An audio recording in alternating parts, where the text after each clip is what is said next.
Hello बच्चों, स्वागत है आप सभी का अपने चैनल हिंदी एकेडमी श्री शिव बाबा विश्वनाथ शिक्षण संस्थान ऑनलाइन क्लास में। आज मैं आप लोग को हिंदी काव्य में कबीर दास द्वारा रचित साखी दोहे की पाठ की व्याख्या पढ़ाना चाहते हैं। साखी दोहे पाठ की व्याख्या पढ़ाने से पहले मैं आप लोग को कबीर दास जी का संक्षिप्त में जीवन परिचय बताना चाहते हैं। तो आइए आप लोग कबीर दास जी का संक्षिप्त में जीवन परिचय देखिए। कबीर दास जी का जन्म जो हुआ था वह 1398 ईस्वी में हुआ था। किस सन में हुआ था? 1398 ईस्वी में। इनका जन्म जो है किसी विधवा ब्राह्मणी के कोख से ये जन्म लिए हुए थे। वह जो विधवा ब्राह्मणी थी उनको जो है स्वामी रामानंद ने आशीर्वाद दिया था पुत्र उत्पन्न होने का। तो वह जो है समाज के भय से काशी के समीप एक लहर तालाब था। काशी के समीप लहर तालाब था, उसी के किनारे वह जो है इनको फेंक दी थी, जहाँ से नीरू और नीमा नामक जुलाहा दंपत ने उसे ले जा कर के इनका लालन पालन किए और उनका नाम कबीर रखा। इस प्रकार आप कह सकते हैं कबीर पर जो है बचपन से ही हिंदू और मुस्लिम दोनों धर्मों के संस्कार पड़े। इनका विवाह जो है लोई नामक स्त्री से हुआ। इनके गुरु का नाम स्वामी रामानंद था और इनकी पत्नी का नाम जो है लोई था। और लोई नामक स्त्री से जिससे कि इनके 2 संतानें उत्पन्न हुई। पुत्र का नाम था कमाल और पुत्री का नाम था कमाली। ये भक्त काल के कवि थे। इनकी मृत्यु जो है संवत 1575 विक्रमी यानी कि 1518 ईस्वी में इनकी मृत्यु हो गई। अब आइए हम आपको इनकी रचनाएं बताते हैं। इन्होंने कबीर पढ़े लिखे नहीं थे। इन्होंने स्वयं स्वीकार किया है, मसी कागज छुओ नहीं, कलम गढ़्यो नहीं हाथ। यद्यप कबीर की प्रामाणिक रचनाओं और इनके शुद्ध पाठ का पता लगाना अत्यंत कठिन कार्य है, फिर भी इतना स्पष्ट है कि ये जो कुछ गा उठते थे इनके शिष्य उसे लिख लिया करते थे। कबीर के शिष्य धर्मदास ने, कबीर के शिष्य कौन थे? धर्मदास ने इनकी रचनाओं का बीजक नाम से संग्रह किया। किस नाम से संग्रह किया? बीजक नाम से संग्रह किया, जिसके 3 भाग हैं। बीजक के कितने भाग हैं? 3। साखी, सबद, रमैनी। साखी है, सबद है और रमैनी। कहने का मतलब ये है कबीर दास की 3 प्रमुख रचनाएं हैं, साखी, सबद, रमैनी। जिसका आपको अध्ययन करना है वह आपके सिलेबस में साखी है, जिसको कबीर दास जी जो है छंद दोहे छंद में लिखे हैं। तो आइए अब आप लोग, हम आशा करते हैं कि आप लोगों को कबीर दास जी का संक्षिप्त में जीवन परिचय समझ में आ गया होगा। तो एक बार पुनः इनका संक्षिप्त में जान लीजिए। कबीर दास जी का जन्म सन 1398 ईस्वी में हुआ था। कबीर दास जी का जन्म सन 1398 ईस्वी में हुआ था। जन्म स्थान काशी उत्तर प्रदेश। गुरु का नाम स्वामी रामानंद, पत्नी लोई, पुत्र कमाल और पुत्री कमाली थी। अब आइए आप इनके हम पाठ का आपको व्याख्या बताते हैं। अब आइए हम इनके कबीर दास जी के जो साखी दोहा छंद में लिखे हैं आपको इसकी व्याख्या बताते हैं। सबसे पहले हम पढ़ते हैं। सतगुरु हमसु रीझ कर एक कहा प्रसंग, बरसा बादल प्रेम का भीज गया सब अंग। राम नाम के पट तरे देवो को कछुनाय, क्या ले गुर संतोष ये हौस रही मन माय। ज्ञान प्रकाशया गुरु मिल्या सो जिन बीसर जाय, जब गोविंद कृपा करी तब गुरु मिल्या आय। माया दीपक नर पतंग भ्रम भ्रम ईवे पड़त, कही कबीर गुरु ज्ञान थे एक आध उबरंत। जब मैं था तब गुरु नहीं, अब गुरु है हम नाही। प्रेम गली अति साकरी तामे दो न समाय, भगति भजन हरि नाम है दूजा दुख अपार। मनसा बाचा कर्म न कबीर सुमिरन सार। तो आइए हम सबसे पहले आपको कबीर दास जी का पहला दोहा आप लोग को बताते हैं। सतगुर हमसु रीझ कर एक कहा प्रसंग, बरसा बादल प्रेम का भीज गया सब अंग। इसमें कबीर दास जी जो हैं गुरु की महिमा के बारे में वर्णन किए हैं। किसकी महिमा के बारे में? गुरु की महिमा के बारे में वर्णन करे हैं। कह रहे हैं सतगुरु हमसो रीझ क्या। सतगुरु यानी कि सच्चाई के रास्ते पर ले चलने वाले सतगुरु। हमसो यानी कि हमसे। कबीरदास जी गुरु की महिमा का वर्णन करते हुए कहते हैं कि सतगुरु जो है हमसे रीझ कर यानी कि प्रसन्न होकर के एक कहा प्रसंग हमें ज्ञान का एक उपदेश दिया। एक कहा प्रसंग यानी कि उपदेश, हमें ज्ञान का एक ऐसा उपदेश दिए कि इस उपदेश से हमारे हृदय में व्यापक भक्ति का जन्म हुआ। भक्ति के इस बादल से, वर्षा बादल प्रेम का, भक्ति के इस प्रेम रूपी बादल से वर्षा हुई, भीज गया सब अंग, जिससे कि हमारा सब अंग यानी कि एक एक अंग भीज गया, यानी कि एक एक अंग में ज्ञान जागृत हो गया। सतगुरु हमसो रीझ कर, सतगुरु हमसे प्रसन्न होकर के एक हमें ज्ञान का उपदेश दिए। इस उपदेश से हमारे हृदय में व्यापक भक्ति का जन्म हुआ। भक्ति के इस बादल से ईश्वरीय रूपी प्रेम की बारिश हुई, जिससे कि भीज गया सब अंग, जिससे कि हमारा सब अंग यानी कि एक एक अंग भीज गया, यानी कि हमारा सब अंग यानी कि एक एक अंग ज्ञान से जागृत हो गया। अब इसके बाद का देखिए, राम नाम के पट तरे देवो को कछुनाय, क्या ले गुरु संतोष ये हौस रही मनमाय। इसमें भी कबीरदास जी गुरु की महिमा का ही वर्णन किए हैं।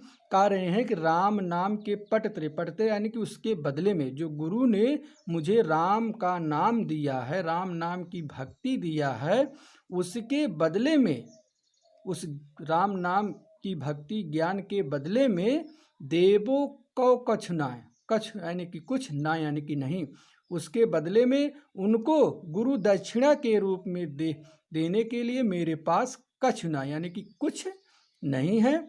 क्या ले गुरु संतोष ये, मैं क्या दे करके गुरु संतोष, अपने गुरु को संतोष दिलाऊं। हंस रही मनमाय, हंस यानी कि अभिलाषा, मेरे मन ही मन में यही हंस रहती, यही अभिलाषा रहती है। क्या ले गुरु संतोषी, मतलब क्या दे करके मैं अपने गुरु को संतोष दिलाऊं। हंस रही मनमा, मेरे मन में यही अभिलाषा हमेशा बनी रहती, यही इच्छा हमेशा बनी रहती है। आप तीसरा देखिए, ज्ञान प्रकाशया गुरु मिल्या, सो जिन बीसर जाय, जब गोविंद कृपा करी तब गुरु मिल्या आए। इसमें कबीरदास जी जो है सच्चे गुरु के बारे में वर्णन किए हैं कि ज्ञान प्रकाशया गुरु मिल्या, जब आपको सच्चा गुरु मिलते हैं तभी जो है ज्ञान प्रकाश, तभी आपके हृदय में ज्ञान का प्रकाश फैलता है, आपके हृदय की अज्ञानता दूर हो जाती है। सो जिन बीसर जाए, जिन यानी कि नहीं, बीसर यानी कि भूलना, तो ऐसे गुरु को हमें भूलना नहीं चाहिए। कबीरदास जी कहते हैं ज्ञान प्रकाशया गुरु मिला, जब सच्चे गुरु मिलते हैं तभी हृदय में ज्ञान का प्रकाश फैलता है। सो जिन बीसर जाए, तो ऐसे गुरु को आपको भूलना नहीं चाहिए। फिर आगे कहते हैं जब गोविंद कृपा करे, कबीरदास जी फिर आगे कहते हैं जब गोविंद कृपा करे, गोविंद यानी कि भगवान या ईश्वर,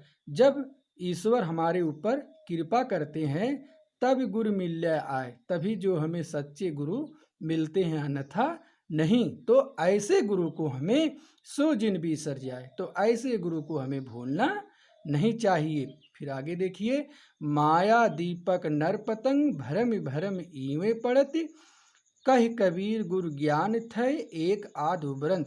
कबीरदास जी कहते हैं कि माया दीपक, यह जो संसार है यह माया रूपी दीपक के समान है। कबीरदास जी कहते हैं यह जो संसार है ये माया दीपक, माया रूपी दीपक के समान है। नर पतंग, और जो यह नर यानी कि मनुष्य, पतंग यानी कि कीड़े मकोड़े, या और जो यह मनुष्य है वह पतंगे के समान यानी कि कीड़े मकोड़े के समान है। भरम भरम ईवे पड़त, और यह मनुष्य जो है इस मोह माया के जाल में भ्रमित यानी कि भ्रमित हो करके ईवे पड़त, इस मोह माया जाल में फंस जाता है और अपने शरीर को नष्ट कर देता है। कह कबीर गुरु ज्ञान थे। बस कबीरदास जी कहते हैं कि बस गुरु के द्वारा एक ऐसा ज्ञान ही प्राप्त हो जाता है, एक आध उपरंत, उनमें से एक आध यानी कि बहुत बिरले एकाध ऐसे लोग रहते हैं जिनको उस मोह रूपी जीव आत्मा से उबरंत वह उबर जाते हैं, उन्हें ज्ञान प्राप्त हो जाता है और वह उस जीवात्मा माया रूपी जाल से बच जाते। कहने का भाव यह है, जैसे दीपक की लौ के किनारे तमाम कीड़े मकोड़े उस लौ को आकर्षित होकर के आते हैं और उसके सामने चक्कर काटते और जल करके नष्ट हो जाते हैं। उसी प्रकार कबीरदास जी यहाँ कहे हैं कि यह जो संसार है माया रूपी दीपक के समान है। नर पतंग और मनुष्य जो है कीड़े मकोड़े के समान है। मनुष्य जो है इस माया जाल में भ्रमी में पड़ते, इस माया जाल में घूमते घूमते इस पर आकर के पड़ जाते हैं और अपने शरीर को नष्ट कर देते हैं। कह कबीर गुरु ज्ञान थे। फिर आगे कबीरदास जी कहते हैं बस गुरु के द्वारा एक ऐसा ज्ञान ही उन्हें प्राप्त हो जाता है, एक आध उपरंत, उनमें से एकाध लोग यानी कि बहुत बिरले ही लोग उस जीवात्मा माया रूपी जाल से उबरंत यानी कि उबर जाते, उन्हें ज्ञान प्राप्त हो जाता है और वह इस माया रूपी भवसागर से पार हो जाते हैं। अब आप पांचवा देखिए, जब मैं था तब गुरु नहीं, अब गुरु हैं हम नाहि, प्रेम गली अति सांकरी, तामे दो न समाय। इसमें कबीरदास जी जो है अहंकार और गुरु यानी कि ईश्वर दोनों को एक साथ न रहने के बारे में वर्णन किए हैं। कह रहे हैं जब मैं था, कबीरदास जी कहते हैं जब मैं था, मैं यानी कि अहंकार, मैं यानी कि अहंकार, जब मैं था यानी कि जब तक हमारे हृदय में अहंकार था तब गुरु नहीं, गुरु यानी कि भगवान, तब हमारे हृदय में भगवान निवास नहीं करेंगे। अब गुरु है हम ना, जब हमारे हृदय में गुरु यानी कि भगवान निवास करेंगे, हम ना तो अहंकार निवास नहीं करेगा। कहने का मतलब यह है कि जब हमारे हृदय में अहंकार रहेगा तब भगवान निवास नहीं करेंगे और जब भगवान निवास करेंगे तो अहंकार ये अपने आप दूर भाग जाएगा। कहने का मतलब है अहंकार और गुरु ये दोनों हमारे हृदय में एक साथ नहीं रह सकते हैं। प्रेम गली अति सांकरी। फिर कबीरदास जी आगे कहते हैं प्रेम गली अति सांकरी, जो प्रेम की गली होती है यानी कि जो प्रेम का मार्ग होता है अति सांकरी, वह अत्यधिक संकीर्ण होता है, बहुत ही संकुचित गहरा होता है। तामे दो न समाय, तामे यानी कि उसमें दो यानी कि दो, ना यानी कि नहीं, समाय यानी कि समाहित, उसमें दो समा नहीं सकते। कहने का मतलब उसमें गुरु और भगवान मतलब गुरु और अहंकार दोनों एक साथ निवास नहीं कर सकते हैं। जब मैं था तब गुरु नहीं, अब गुरु है हम ना। कबीरदास जी कहते हैं जब तक हमारे हृदय में अहंकार रहेगा तब तक ईश्वर निवास नहीं करेंगे और जब ईश्वर निवास करेंगे तो अहंकार अपने आप दूर भाग जाए, क्योंकि यह जो प्रेम गली है, क्योंकि जो हमारे प्रेम का मार्ग है वह अत्यधिक संकुचित की गहरा होता है। तामे दो नस, इसमें दो वस्तुएं एक साथ समा नहीं सकती, यानी कि अहंकार और गुरु दोनों एक साथ निवास नहीं कर सकते हैं। अब छठवां देखिए, भक्ति भजन हरि नाव है, दूजा दुख आपार, मनसा बाचा कर्म न, कबीर सुमरण सार। इसमें कबीरदास जी जो भगवान की भक्ति भजन के बारे में वर्णन किए हैं कि जिस प्रकार, कहने का मतलब भाव यह है जैसे कि सागर को पार करने के लिए नौका की आवश्यकता होती है, उसी प्रकार इस संसार में मुक्ति पाने के लिए भगवान की भक्ति भजन की आवश्यकता होती है। तो इसी 6वें पद दोहे में कबीरदास जी जो है भगवान की भक्ति भजन पर विशेष रूप से जोर दिए हैं, बल दिए हैं और कह रहे हैं कि जो है कबीरदास जी कहते हैं भक्ति भजन हर नाव है, भगवान की भक्ति भजन करना ही हर यानी कि भगवान, नाव यानी कि नाम है और एक नाव का मतलब होता है नौका। भक्ति भजन हर नाव है, भगवान की भक्ति भजन करना ही उनकी नौका है। दूजा दुख अपार, इसके अलावा सभी दुख देने योग्य हैं। दूजा दुख अपार का मतलब इसके अलावा सभी दुख देने योग्य है। मनसा वाचा कर्म न, कबीर सुमरण सार। फिर आगे कबीरदास जी कहते हैं मनसा यानी कि मन से, वाचा यानी कि वाणी से, कर्मना यानी कि कर्म से, सुमिरन सार, सुमिरन यानी कि ध्यान करना, सार यानी कि तत्व। मन, वाणी और कर्म से ईश्वर का स्मरण करना ही सबसे बड़ा मूल तत्व है। दूजा दुख अपार, इसके अलावा सभी दुख देने योग्य है। इसलिए संसार में यदि आपको मुक्ति पाना है तो भगवान की भक्ति भजन करना ही चाहिए। वही उनकी नौका है। जिस प्रकार सागर को पार करने के लिए नौका की आवश्यकता होती है, वही कहने का भाव यह है, जिस प्रकार सागर को पार करने के लिए नौका की आवश्यकता होती है, उसी प्रकार से कबीरदास जी कहते हैं संसार में मुक्ति पाने के लिए भक्ति भजन की आवश्यकता होती है। दूजा दुख अपार, इसके अलावा सभी दुख देने योग्य है। इसलिए मन से, वाणी से, कर्म से ईश्वर का स्मरण करना चाहिए, उनका ध्यान करना चाहिए। यही सबसे बड़ा मूल तत्व है। तो आज का वीडियो हम यहीं पर पूर्ण रूप से समाप्त करते हैं।